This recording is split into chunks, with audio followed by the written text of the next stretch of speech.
عراق کا بادشاہ ملک فیصل اول گہری نیند میں تھا۔ اس نے خواب میں دیکھا کہ کوئی اس سے کہہ رہا تھا، ہم رسول اللہ صلی اللہ علیہ وآلہ وسلم کے 2 صحابی دریائے دجلہ کے کنارے دفن ہیں۔ دریا کا رخ تبدیل ہو رہا ہے، پانی ہماری طرف بڑھ رہا ہے۔ حذیفہ بن یمان رضی اللہ تعالیٰ عنہ کی قبر مبارک میں پانی آ چکا ہے، جبکہ جابر بن عبداللہ رضی اللہ تعالیٰ عنہ کی قبر بھی نم ہونے لگی ہے۔ ہمیں یہاں سے نکال کر دریا کے کنارے سے کچھ فاصلے پر دفن کیا جائے۔ عراق کے بادشاہ نے یہ الفاظ خواب میں سنے، لیکن ان کی طرف کوئی توجہ نہ دی۔ دوسری رات پھر یہی الفاظ سنائی دیے، لیکن اس نے اب بھی توجہ نہ دی۔ تیسری رات یہ خواب عراق کے مفتی اعظم کو دکھائی دیا، نوری السعید پاشا۔ انہوں نے اسی وقت وزیر اعظم کو ساتھ لیا اور بادشاہ کی خدمت میں پہنچ گئے۔ جب انہوں نے بادشاہ سے اپنا خواب بیان کیا تو بادشاہ چونکا اور بولا، یہ خواب تو میں بھی دوبارہ دیکھ چکا ہوں۔ اب انہوں نے مشورہ کیا۔ آخر بادشاہ نے مفتی اعظم سے کہا، پہلے آپ قبروں کو کھولنے کا فتویٰ دیں، تب میں اس خواب کے مطابق عمل کروں گا۔ مفتی اعظم نے اسی وقت قبروں کو کھولنے اور اس میں نعشوں کو نکال کر دوسری جگہ دفن کرنے کا فتویٰ جاری کر دیا۔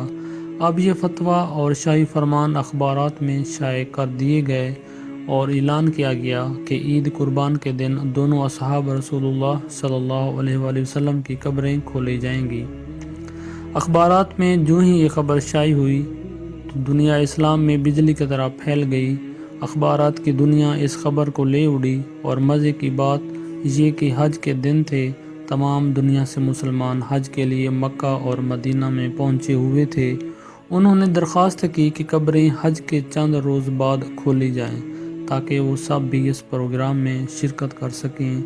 اسی طرح حجاز مصر، شام، لبنان، فلسطین، ترکی، ایران، بلغاریہ، روس، ہندوستان وغیرہ ملکوں سے شاہ عراق کے نام سے بے شمار تار پہنچے کہ ہم بھی اس موقع پر شرکت کرنا چاہتے ہیں، مہربانی فرما کر مقررہ تاریخ چند روز آگے بڑھا دی جائے۔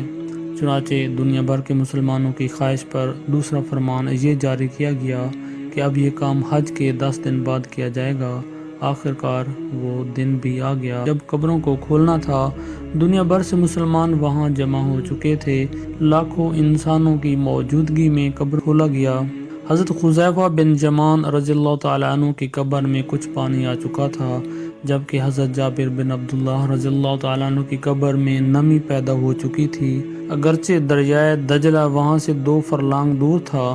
تمام ممالک کے سفیروں، عراقی حکومت کے تمام ارکان اور شاہ فیصل کی موجودگی میں پہلے حضرت حذیفہ بن یمان رضی اللہ تعالیٰ عنہ کی نعش مبارک کو کرین کے ذریعے زمین سے اس طرح اوپر اٹھایا گیا کہ ان کی نعش کرین پر رکھے گئے سٹریچر پر خود بخود آ گئی۔ اب کرین سے سٹریچر کو الگ کر کے شاہ فیصل، مفتی اعظم، وزیر جمہوریہ ترکی اور شہزادہ فاروق ولی عہد مصر نے سٹریچر کو اپنے کندھوں پر اٹھایا اور نہایت احترام کے ساتھ ایک شیشہ کے تابوت میں رکھ دیا۔ پھر اسی طرح حضرت جابر بن عبداللہ رضی اللہ تعالیٰ عنہ کی نعش کو نکالا گیا۔ دونوں نعشوں کے کفن بالکل محفوظ تھے، یہاں تک کہ داڑھی مبارک کے بال بھی صحیح سلامت تھے۔ نعشوں کو دیکھ کر قطعاً یہ احساس نہیں ہوتا تھا کہ وہ 1300 سال پہلے کے ہیں، بلکہ یوں گمان گزرتا تھا انہیں وفات پائے ابھی مشکل سے 2-3 گھنٹے ہوئے ہیں۔ سب سے عجیب بات یہ ہے کہ دونوں کی آنکھیں کھلی ہوئی تھیں۔ ان میں اس قدر تیز چمک تھی کہ دیکھنے والے ان آنکھوں میں آنکھیں ڈال کر دیکھ نہ سکے۔